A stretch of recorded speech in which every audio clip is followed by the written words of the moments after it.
El manuscrit de les bèsties. Amb aquest títol, l'escriptor Jordi Folch ens presenta la seva nova obra. L'escriptor reusenc, que últimament s'ha especialitzat en literatura juvenil, ens presenta aquesta vegada una història de misteri ambientada en una escola britànica.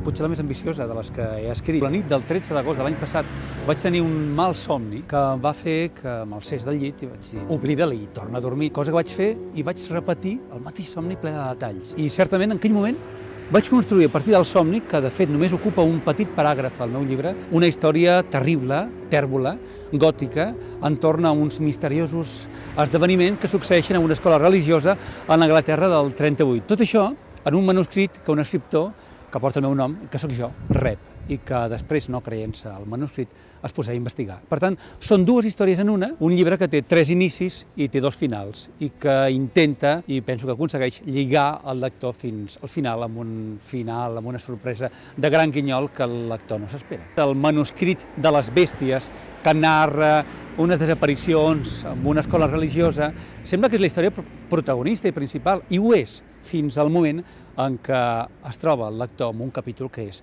consideracions entorn de la història. I un es pregunta, què hi fa aquest text aquí? I és l'escriptor que després d'haver llegit el manuscrit, no creient-se'l, comença a investigar sobre què. Jo, de fet, penso que el Premi Barcanova, un premi molt ben dotat, són 20.000 euros, me'l van donar perquè vaig tenir l'atreviment, com cap escriptor ha tingut, de posar-se com a personatge dins del llibre, però de fer un personatge dolent.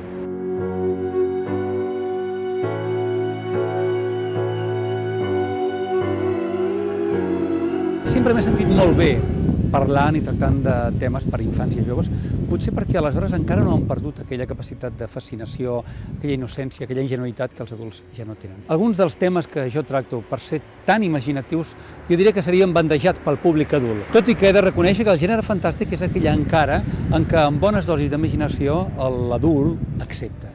Els 3 propers llibres que tinc ja una mica amb esborranys segueixen sent literatura juvenil. Potser per infants ja no m'interessa tant, però un públic tallant els 16, 17, 18 anys és el públic en el qual jo em sento més bé. Els meus llibres el que passa és que hi ha molt de subtext, hi ha moltes segones històries, hi ha moltes informacions que apareixen entre ratlles que el lector infantil i jove no capta. A mi em va passar El Petit Príncep, em va agradar molt quan era petit, però no vaig entendre. I ara, d'adult, he entès moltes més coses. Podràs gaudir perfectament i amb la seva intensitat i en la seva immensitat, si accepteu que digui això, des d'adult. Però de fet hi ha molts homenatges al món de la literatura adulta, sobretot en Charles Dickens. La protagonista, Esther Dandridge, salva la vida perquè recorda un dels llibres de Charles Dickens, que és Grans Esperances. Per haver llegit aquell llibre, se'n surt. En canvi, la persona que l'acompanya en aquella escena li falta un referent literari que el porta a una fi bèstia. Charles Dickens, la Jane Austen, l'Agatha Christie, el Paul Auster, l'Emily Bronte, són personatges que es passegen al llarg d'aquest llibre.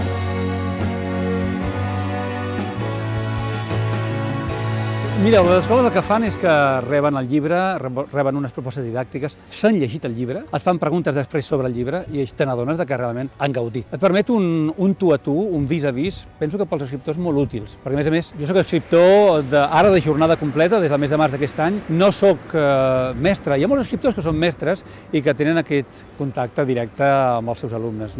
A mi la visita a escoles de Catalunya em permet fer un tast directe a la realitat escolar.